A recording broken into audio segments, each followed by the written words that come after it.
Lep pozdrav in dobrodošli na še enem liveu Kripto dnevno. To je live, ki ga imamo vsak dan ob 9 zjutraj na Patreonu. In če slučajno to spremljate kasneje preko YouTuba in se mi želite pridružiti v živo, so povezave spodaj v opisu in pripetem komentarju. No, in če slučajno spremljate to kasneje preko YouTuba, se ne pozabite naročiti na moj kanal, da ne boste kakšnega posnetka tega livea zamudili. Danes je ponedeljek, 9. marec in včeraj smo imeli en čisto poseben live. Sem obljubil na petek, če se bo dogajalo kaj posebnega čez vikend, bom to seveda tudi obvestil. No, tile live'i bodo samo preko Patreona. In kaj smo imeli včeraj? Včeraj smo mi gledali tole trend linijo zgornjo na enournem časovnem intervalu. Rekli smo, če jo prebijemo, bi lahko šli gor. Zdaj, če smo pa zavrnjeni od nje, no, v tem primeru pa lahko gremo testirati tole spodnjo tukaj. In ravno zavrnitev se je zgodila.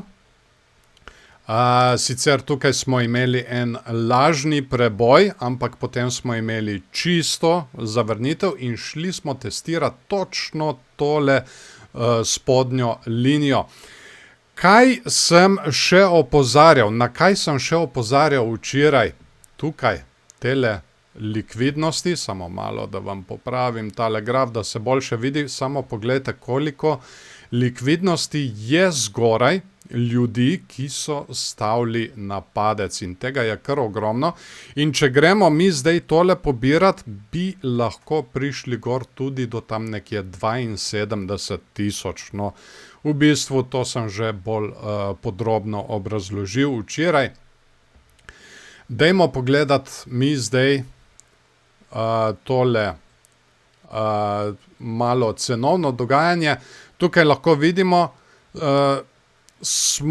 če ostanemo še malce tle, tukaj smo pobirali vse stave na rast od ljudi, od retaila, ki je malo prehitro stavil na rast, in zdaj morda nimamo ničesar več tukaj spodaj.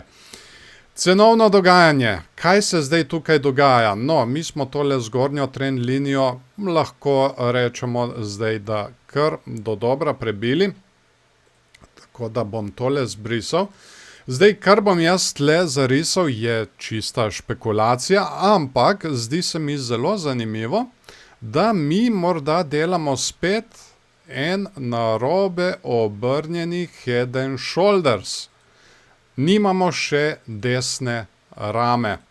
Morda jo bomo naredili tekom današnjega dneva, tukaj na enournem časovnem intervalu, udarjamo neprestano ob tole mejo 67.900 in ob preboju tele meje bi mi lahko šli pobirati vse tele likvidnosti, ki so tukaj zgoraj. In ta prva meja bi bila na tam nekje 70.000 in potem seveda naslednja tukaj, kot imamo označeno, na 72.000, ki je tudi neckline meja tega dvojnega vrha, tega medvedjega vzorca, ki smo ga imeli na petek, četrtek, petek, se mi zdi. In je nismo še šli testirati. Na petek smo mi zarisali tale plan, ampak je sploh nismo šli testirati. Smo enostavno samo padali naprej dol in zdaj se morda dela tale vzorec preobrata.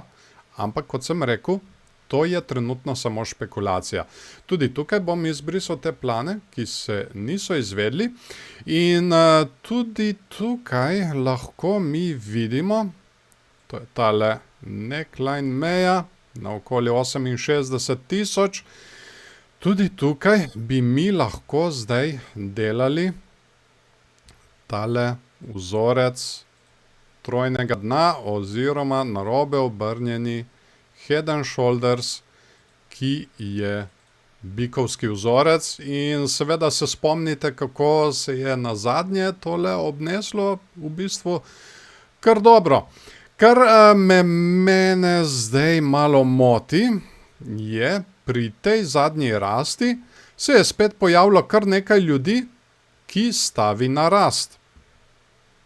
Tako da bomo videli zdaj, kako se bo to izteklo. Lahko dobimo zdaj še eno zavrnitev in pridemo dol do meje 66.500, tam nekje.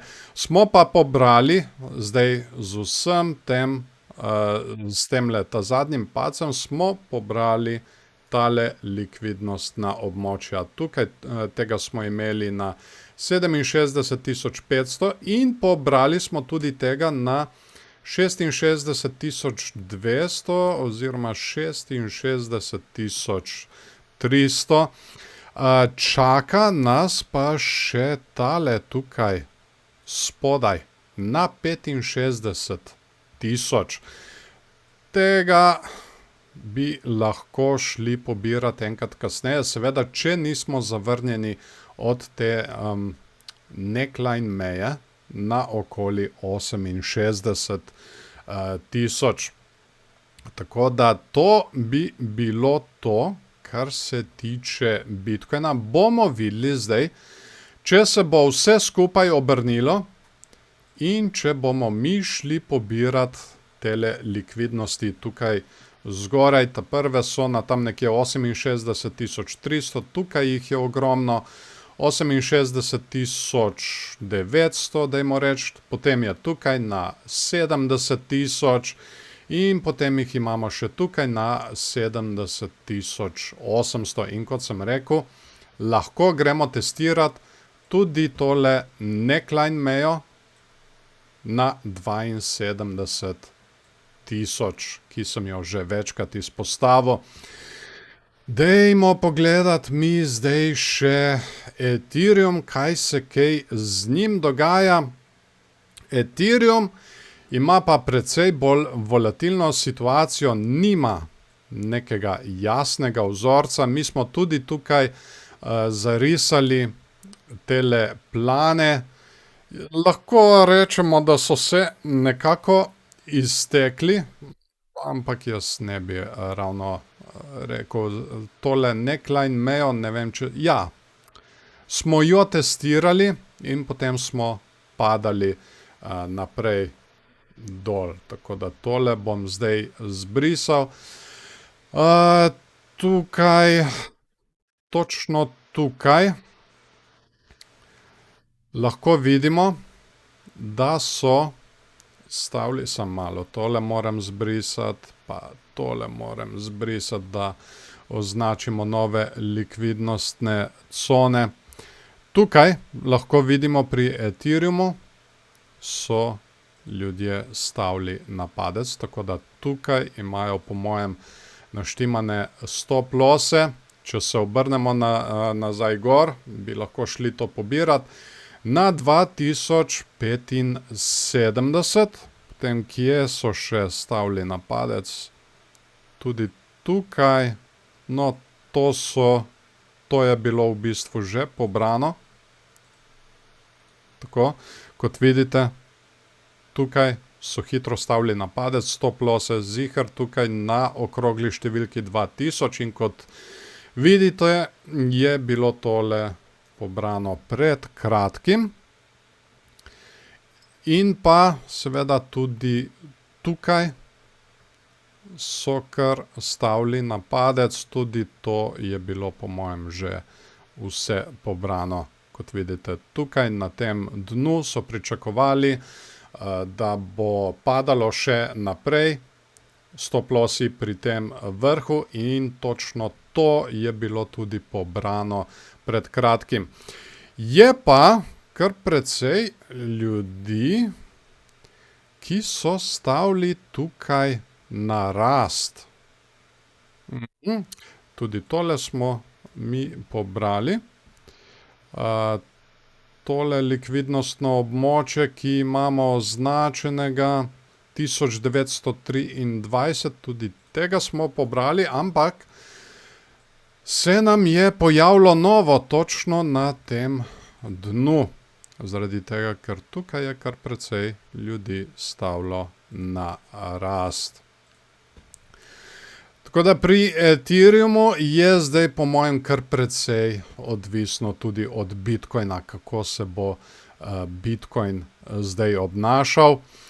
Zdaj, če bomo rasli še naprej gor, lahko gremo pobirati to likvidnostno območje na 2075 in seveda tudi testirati tole neckline mejo na točnih 2100. In podobna situacija je tudi tukaj na enournem časovnem intervalu, kar precej mešana. Imamo pa tudi tukaj označeno tole mejo na 2100 in po mojem bo precej odvisno od Bitcoina, glede na to, da po mojem delamo zdaj mi tale bikovski vzorec, ampak to je trenutno špekulacija. Moramo videti, kako se bo tole izteklo skozi dan, ali se bo res naredila še desna rama in seveda, če bomo mi prebili tole neckline mejo. Tako da primarno bo tukaj za spremljati Bitcoin. In tako, to bo tudi vse za danes. Seveda, če se mi želite pridružiti v živo, imamo te live vsak dan ob 9 zjutraj na Patreonu in povezave so spodaj v opisu in pripetem komentarju, če spremljate to kasneje preko YouTubea. In če spremljate tam, se ne pozabite naročiti na kanal, da ne boste kakšnega livea tudi zamudili. Seveda se priporočam tudi za kakšen všeček in pa komentirajte spodaj, zelo rad podebatiram z vami. Kaj si mislite o tej tehnični analizi? A mislite, da bomo mi zdaj ta teden doživeli kakšen preobrat in šli testirati tole neckline mejo od zgoraj, ki smo jo označili že prejšnji teden? Ker delite svoje mnenje, rad podebatiram z vami. In kot sem rekel, to bo tudi to. Želim vam lep sončen dan še naprej in seveda se vidimo ponovno jutri zjutraj ob 9. Čau, čau!